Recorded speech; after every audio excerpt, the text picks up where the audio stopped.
Halo semua, selamat malam. Berjumpa lagi dan saya Erwin Supandi dari channel YouTube Winner Stocks Indonesia. Bagaimana kabar Bapak Ibu hari ini? Tradingnya hari ini oke banget ya. Market jalan dengan baik ya. Ya kemarin berarti kayak di prank aja gitu kan. Oke, kita kayak kena prank karena marketnya turun dan hari ini tiba-tiba comeback lagi. Ya itu kondisi sideways ya seperti itu.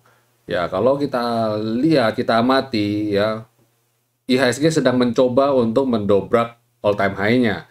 Jadi wajar ya dia naik turun, naik turun, naik turun. Gitu. Dan hari ini ada topik yang mau saya bahas, yang saya mau share ya teman-teman. Ada beberapa kali saya tergelitik dengan istilah dana kecil ya, dana kecil. Pak, saya trading masih dana kecil dan sebagainya sebagainya gitu ya. Ya, di sini saya mau tekankan ya, seperti kita punya ini nih, kita punya slogan ya. Tidak peduli seberapa kecil kita mulai, tapi selalu berpikir besar ya. Dan hari ini saya mau bagikan bagaimana sih atau apa yang harus kita lakukan jika kita menggunakan dana kecil. Dan di sini yang saya mau bagikan bukan sekedar tradingnya ya, tidak hanya tradingnya, tapi kita lebih ke mindset investasi. Kembali lagi, kita di sini dana kecil, walaupun dananya kecil, tapi kita harus nyisihkan untuk investasi. Ini yang selama ini yang mau saya ubah ya. Jadi saya mau tanya dulu nih, Bapak Ibu, kalau dalam trading ya, kalau dalam saham ini, investasi saham ini, setor modal di RDN, habis itu nggak pernah store-store lagi, uang itu digunakan digudeg-gudeg, udeg-udeg untuk trading, atau Bapak Ibu gunakan rekening dana RDN ini, RDN rekening dana nasabah ini sebagai rekening tabungan yang Bapak Ibu ada lakukan setiap bulan. Bapak Ibu sisihkan penghasilan Bapak Ibu untuk dibelikan saham. Nah, oke, sekarang silakan Bapak Ibu jawab pertanyaan ini ya, pertanyaan tadi yang tadi saya tanya. Tulis di komen bawah. Apa yang Bapak Ibu selama ini lakukan gimana gitu. Kita mau lurusin dulu nih, kita mau lurusin dulu. Yang dimaksud dengan dana kecil itu seperti apa gitu loh. Kalau Bapak Ibu bilang, dana saya kecil karena saya setiap bulan hanya bisa menyisihkan di bawah 500.000 untuk nabung gitu, karena keperluan sebagainya, atau karena bukan keperluan, saya membagi porsi saya. Jadi gini loh, jangan anggap remeh dengan dana kecil. Makanya saya selalu bilang, ini nggak peduli berapa kecil dana kita, tapi selalu berpikir besar. Bisa jadi, memang alokasi untuk saham sengaja dibuat kecil, karena karakteristik investor ini ya, dia cenderung konservatif. Saya porsi besarnya saya untuk deposito umpamanya. Porsi besar saya belikan emas misalnya. Sisanya baru saya belikan saham. Dan untuk saat ini, alokasi untuk beli saham saya hanya 500.000. Nah, umpamanya kayak gitu. Salah nggak? Nggak salah, nggak ada yang salah. Atau saya hanya bisa menyisihkan uang 200.000 untuk beli saham. Salah nggak? Enggak, jelas enggak. Jadi, kecil atau besar itu relatif gitu loh Bapak Ibu. Relatif seberapa kita punya kenyamanan untuk investasi di instrumen ini. Apalagi seperti saya kemarin share, belajar investasi dari film drakor ya, drama Korea ya, Hometown Cha-Cha-Cha. Jadi bisa saja saya lebih nyaman reksadana Pak. Jadi uang jumlah besar saya masukkan ke reksadana, atau bukan begitu. Saya membagi-bagi porsinya dengan sama rata ya. Dengan sama rata, seperti Pak Erwin bilang, jangan taruh telur dalam satu keranjang. Saya membagi porsinya sama rata untuk masuk di instrumen-instrumen lainnya.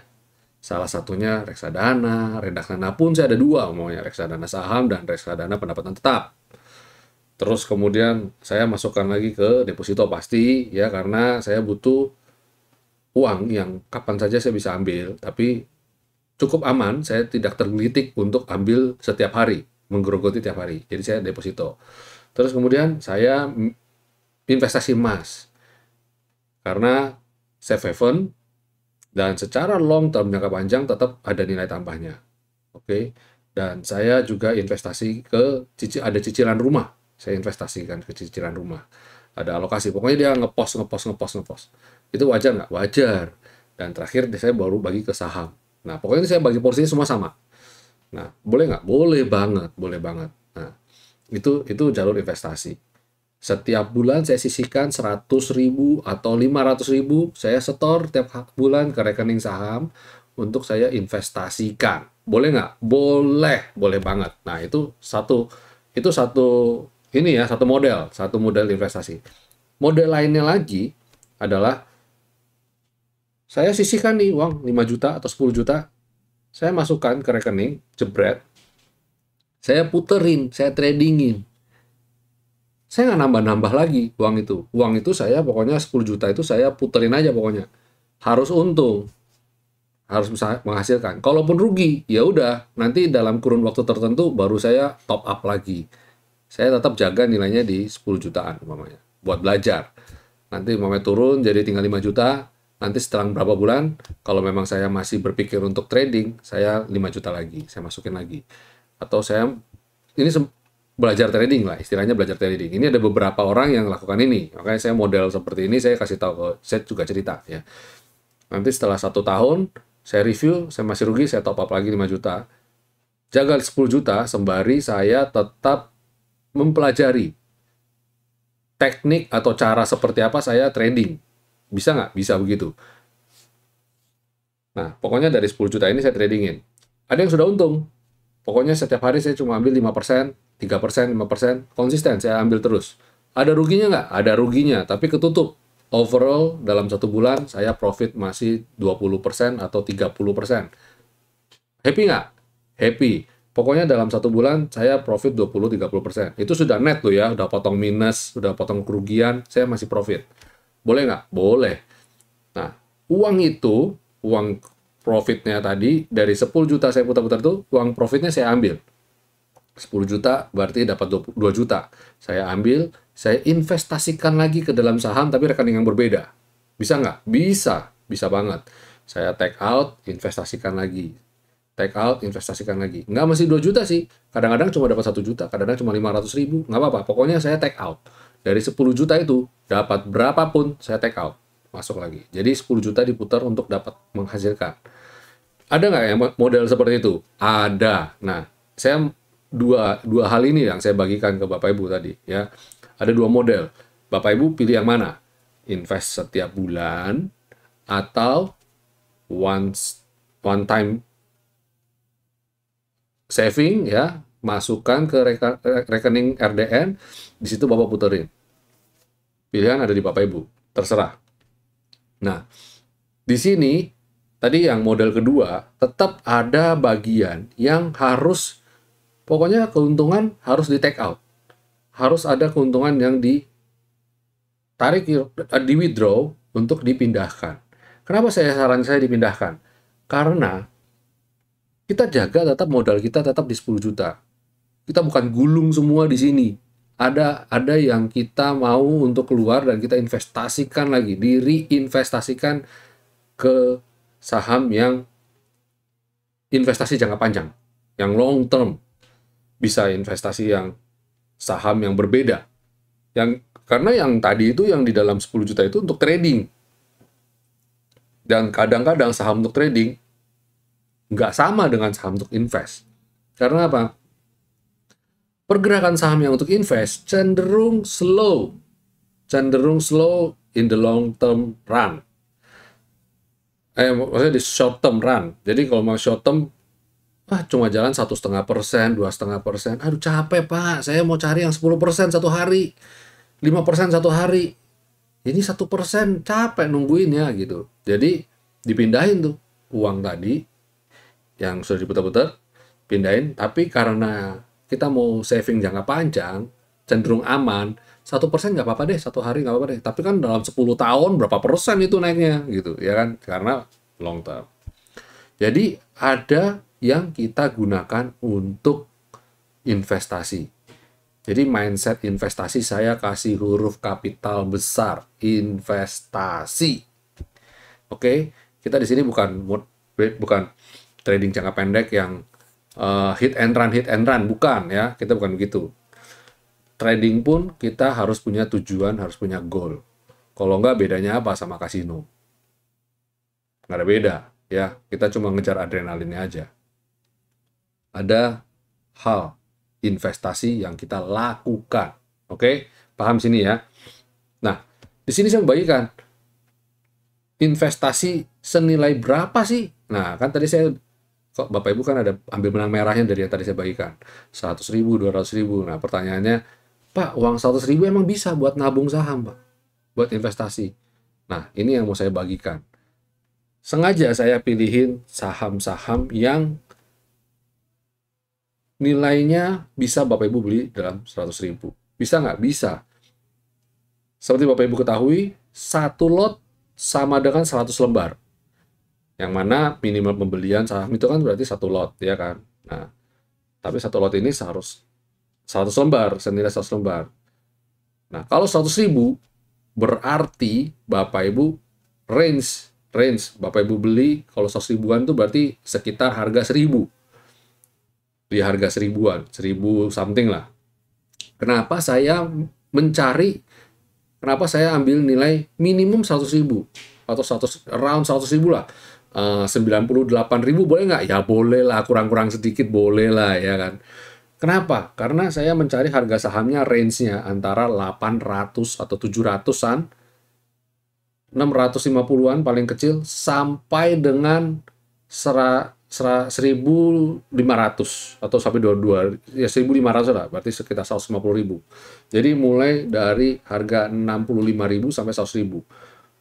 Kenapa saya bilang sekitar 150.000? Kalau Bapak Ibu punya uang 150.000, Bapak bisa di harga saham 650 rupiah, berarti Bapak Ibu bisa beli 2 lot gitu kan. Jadi intinya adalah ketika Bapak Ibu punya uang, ya punya uang 150.000, jangan, oh saya beli 65 lot saja, 65.000 aja gitu, stop. Enggak, kita 150.000 kita full, kita masukkan, kita beli 2 lot itu. Jadi gitu. Jadi, dan jangan remehkan, wah 1 lot ya, 2 lot. Oh, jangan remehkan. Dalam berinvestasi nabung saham itu kita mengenal istilah namanya compounding, ya, compounding. Yang Einstein bilang ini adalah salah satu keajaiban dunia, ya, salah satu keajaiban dunia. Bunga berbunga, istilah bunga berbunga. Ini saya sudah share di video sebelumnya. Di video-video sebelumnya, Bapak Ibu bisa nonton lah, istilah compounding. Saya sudah banyak cerita juga. Jadi kalau model bunga berbunga, untung nanti setelah naik dia berlipat lagi, untungnya berlipat lagi, dan begitu terus. Nah, apalagi Bapak Ibu tambah lagi. Jadi penting sekali Bapak Ibu mengenal atau mengerti istilah compounding ini, ya kan. Jadi kalau Bapak Ibu nabung saham 1 lot 2 lot nggak apa-apa, malah saya bilang 1 lot 2 lot ini malah ada kenyamanan di hati. Kenapa? Karena bukan masalah kita nggak punya uang untuk beli, tapi kita masalah habit, menciptakan habit itu penting. Saya menciptakan habit nabung ini 100-200 ribu, itu ini loh, powerful sekali loh. Jadi ketika daripada saya ini beli aja 100.000, 200.000, beli udah diemin gitu. Nggak nyangka tahu-tahu dalam satu kurun waktu, sudah segini loh uangnya, dan sudah berlipat ganda segini loh. Saya coba kasih contoh chart, ya. Saya kasih contoh chart yang emiten yang saat ini saya lihat layak untuk nabung. Ini bukan pom-pom loh ya. Kita cuma studi. Ya, cuma studi layak untuk nabung dan dalam tren yang bagus gitu ya, dalam tren yang bagus. Saya sengaja pakai ya weekly dulu deh, pakai weekly aja, weekly. Nah, Kalau yang kayak model yang saya bilang ini, kita nggak peduli, saya nggak terlalu mikir fundamental ya. Di sini saya nggak terlalu mikir fundamental, yang saya pikir adalah teknikalnya aja, dari sisi teknikal. Ya, contoh yang menarik untuk nabung, ya. Salah satunya adalah BRPT. Nah, ini kita ngomong kurun waktu loh ya, kita ngomong kurun waktu. Ini saya hilangkan dulu ininya, apa namanya, yang kiranya sebentar, yang mengganggu, garis-garis mengganggu saya hilangin dulu ya. Supaya kita bisa lihat tren dalam dalam ininya, dalam garis yang besar. Nah, ini. Saya hilangin ininya aja. Oke. Jadi kalau nabung antara dua, boleh pakai, karena saya pikir kita nabungnya modelnya nabung terus ya, nabung terus, nggak ada jual belinya, nggak ada jual belinya. Kalau mau jual belinya, saya biasa menggunakan garis, saya tambahin garis skyline ini saya gunakan. Nah, ini maksudnya bukan nabung, ini ternak, istilah ternak. Jadi kalau saya menggunakan skyline ini untuk ternak, jadi ketika dia jebol skyline, saya serok lagi ketika dia mantul dari V-line. Gitu. Jadi ketika saya jualan di sini, saya beli lagi di bawah dengan nominal umpama saya jual di sini dapat, saya zoom dulu. Umpamanya saya jual di sini, saya jual 10 juta, dapat uang 10 juta, ya kan? Saya belikan lagi di sini uang 10 juta yang sama, kan dapat harga lebih murah. Otomatis apa? Jumlah lotnya lebih banyak. Begitu terus. Naik, ketika dia jebol lagi, saya jual lagi di sini, saya belikan lagi di sini, dapat jumlah lot lebih banyak. Tapi kita singkirkan itu, kesampingkan itu, metode itu. Kita pakai metode yang nabung saham konvensional. Pokoknya beli terus aja, beli terus. Nah, dalam long term, anggaplah ini dari tahun 2016 harganya BRPT ini karena dia udah stock split berapa kali, jadi di sini harganya jadi kelihatan kok harganya Rp21, Pak. Tapi dia stock split berkali-kali soalnya, udah 3-4 kali lah. Nah, BRPT di tahun 2016 harga Rp17 dan sekarang di 2021 harga BRPT ada di level Rp980. Kira-kira Rp17 jadi Rp980 dalam kurun waktu 5 tahun bagaimana? Keren banget ya sih? Hah? Super keren, super keren. Nah, ini Bapak Ibu bisa dapatkan dengan nilai nominal Rp100.000. Satu lot aja. Setiap bulan beli satu lot. Ya, kalau tahu akhirnya Rp900 di sini dari 17 jadi 900, orang akan mikir gini, tahu gitu Pak, saya waktu di Rp17 ini saya gadai rumah tetangga, gadai rumah mertua, gadai rumah semuanya, saya masukin uang ke sini. Dalam 5 tahun saya jadi super miliarder. Ya, kalau tahu gitu, jangan ngomong muluk-muluk deh. Jangan ngomong muluk, kita ngomong konsistensi aja. Kita ngomong menciptakan habit nabung yang baik dan benar. 1 bulan 150.000. 100.000 nabung. Makanya saya bilang, kita punya slogan ya, nggak peduli seberapa kecil uang yang kita investasikan, selalu bermimpilah besar. Ini BRPT ya. Ada lagi nggak yang lain? Ada. Salah satunya lagi Tower. Nah, ini Tower. Nah, Tower dari 2000, anggaplah nabung dari 2016, periode yang sama-sama periode yang sama nabung. Harga 2016 itu di level sekitar 800-an, dan sekarang Tower sudah 1.180. Ya, dalam kurun waktu tertentu tetap naik. Nabung ini tetap naik ya. Ini Tower juga menarik untuk dicermati ya kan, untuk nabung 100 ribuan. Kalau dari tahun 2019, tapi gini loh Bapak Ibu, ini kan beli terus, beli, harganya murah, harganya sempat di bawah 500, beli juga nggak? Beli juga. Toh, dapatnya tetap banyak. Secara jangka panjang, anggaplah beli di sini, dan beli di sini, di bawah sini, kan ter-average. akhirnya kan ter-average, akhirnya dapat tetap akumulasi, tetap profitnya bagus, tetap bagus. Terus ada lagi yang saya juga cermati kemarin, Sido. Wow, Sido. Dari 2016 harga Rp200, 250, sekarang harganya sekarang sudah 900-an juga. Keren kan? Ini salah satu juga yang layak untuk dicermati, yang untuk nabung ya. Terus ada lagi Era. Nah, Era 2016 harganya 90-an rupiah lah, 100 rupiah, dan sekarang harganya di 600-an rupiah. Lumayan kan? Ini 60 ribuan berarti ya, 600 rupiah. Jadi sekali beli bisa 2 lot, ya kan? 120-an ribu. Terus apa lagi? Terus ada ESA mungkin. ESA 2016 100 rupiah, sekarang naik turun lah ya, ada di 350-an rupiah. Sempat tertinggi di 484, ya lumayan. Lumayan juga. Dalam tren yang bagus nih, dalam tren naik yang bagus. Sama, saya bilang, dia di sini beli, average, naik, beli, terus dia turun, beli lagi, average, naik lagi. Jadi pada dasarnya, kita dapat modal di bawah juga cukup lumayan sering ya. 1, 2, 3. Nah, ini ter-average semua. Pada dasarnya dalam long termnya tetap naik ya, tetap naik.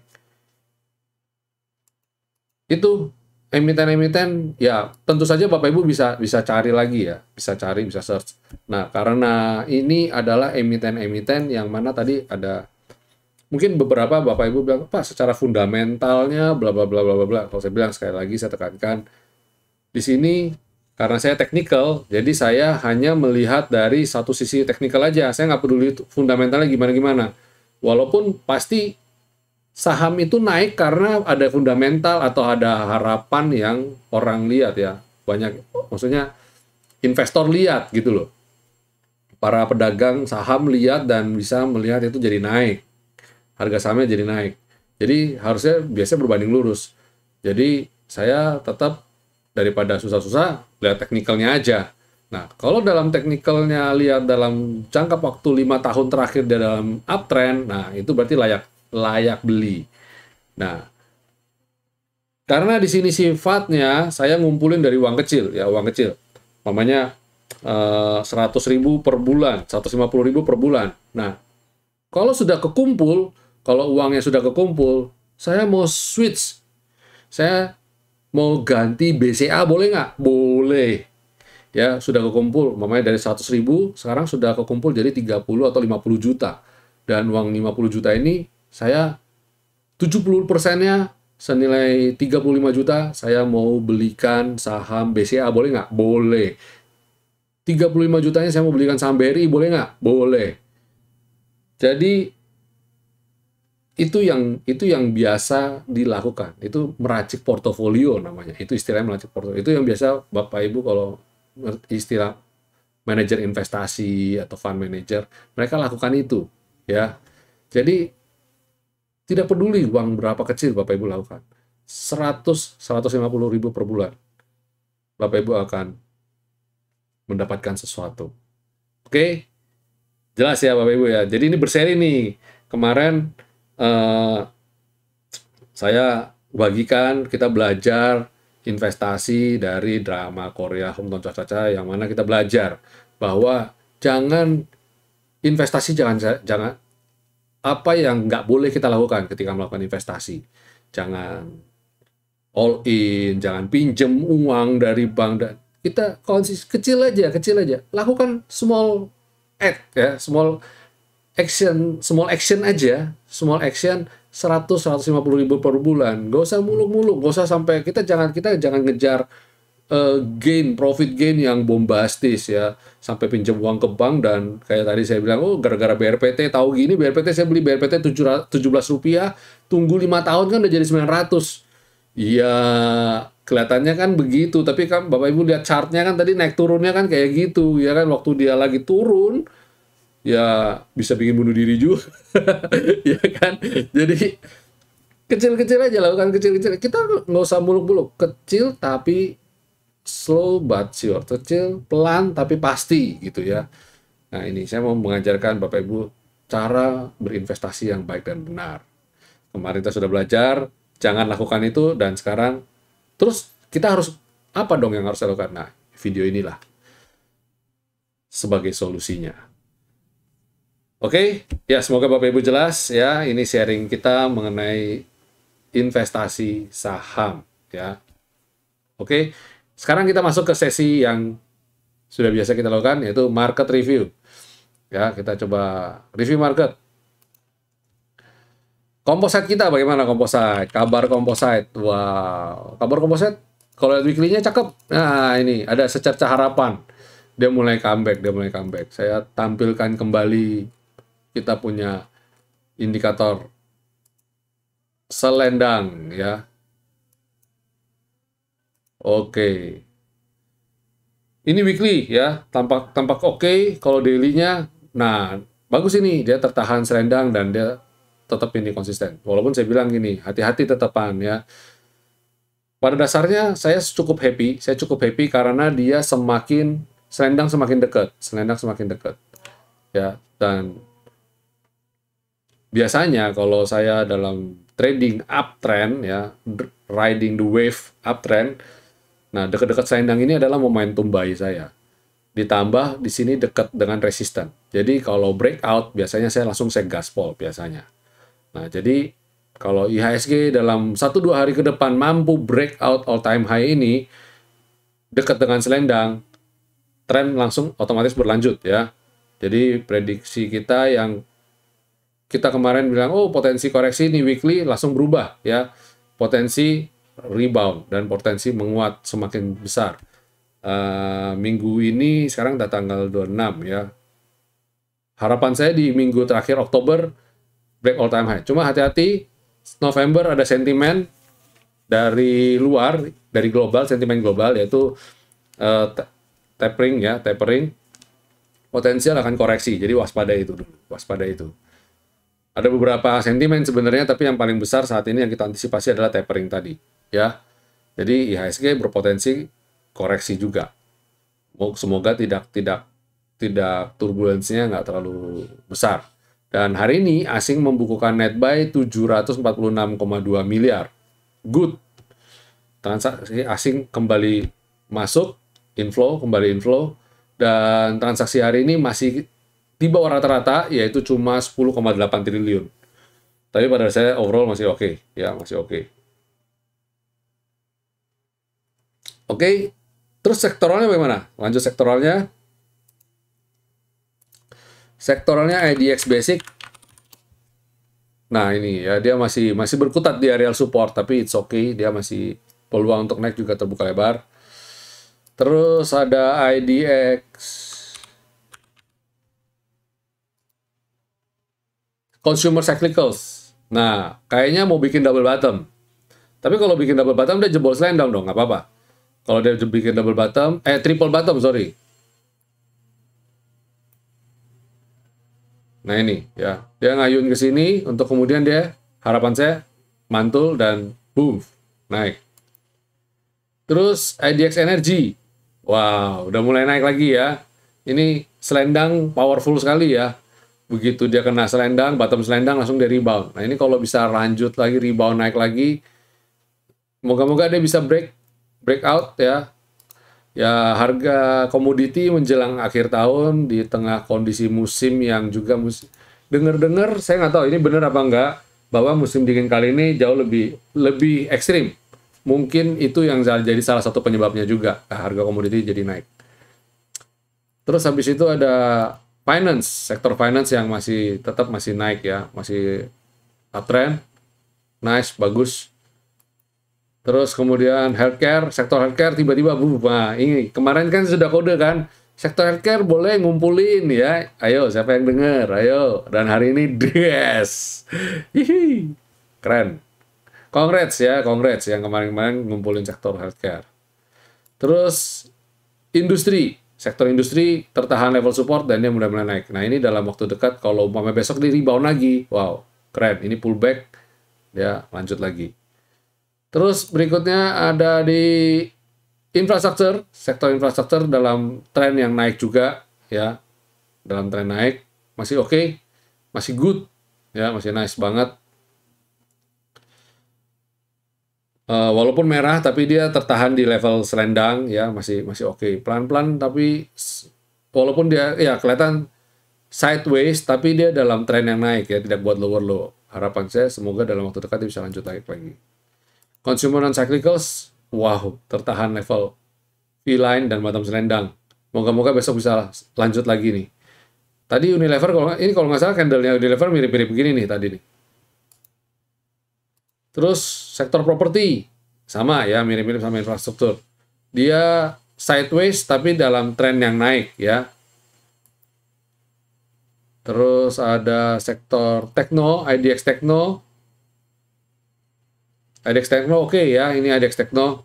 Kita lihat dia sideways, naik pelan-pelan, udah mulai bertahan di atas selendang. Kalau dia bisa kembali naik di atas skyline, berarti dia sudah trennya sudah mulai comeback, mencoba untuk going up lagi, kembali ke tren positifnya. Terus kemudian transportasi, wow, nih lihat nih tuh, setiap ketemu bottom selendang dia rebound. Nah, nurut ya, bisa pas gitu ya, ketemu bottom selendang dia naik. Harapan saya dia bisa lanjut lagi. Dan kalau dia bisa comeback, lanjut, bisa breakout, itu keren. Ya, silakan sektor transportasi, Bapak Ibu yang mau ngumpulin, silakan ya. Ya itu secara sektoral, Bapak Ibu. Ya, secara sektoral. Ya, pada dasarnya kalau saya lihat kondisi ini, IHSG masih aman, tidak mengkhawatirkan. Oke, itu video dari kita hari ini ya. Semoga apa yang saya bagikan, sharing saya mengenai investasi kecil, mulai dari kecil tapi konsisten, berguna bagi Bapak Ibu semua, menjadi jawaban bagi Bapak Ibu teman-teman yang pemirsa channel Winner Stocks Indonesia ini. Oke, akhir kata jangan lupa untuk like jika suka, dan jangan lupa untuk share supaya semakin banyak yang bisa mendapatkan dari video-video kita, pembelajaran. Semakin banyak orang yang mengerti dengan nilai apa itu investasi, pasar modal khususnya. Oke, sampai jumpa semuanya besok. Jangan lupa untuk bikin trading plan ya. Oke, stay safe semua, stay healthy, and happy profit. God bless.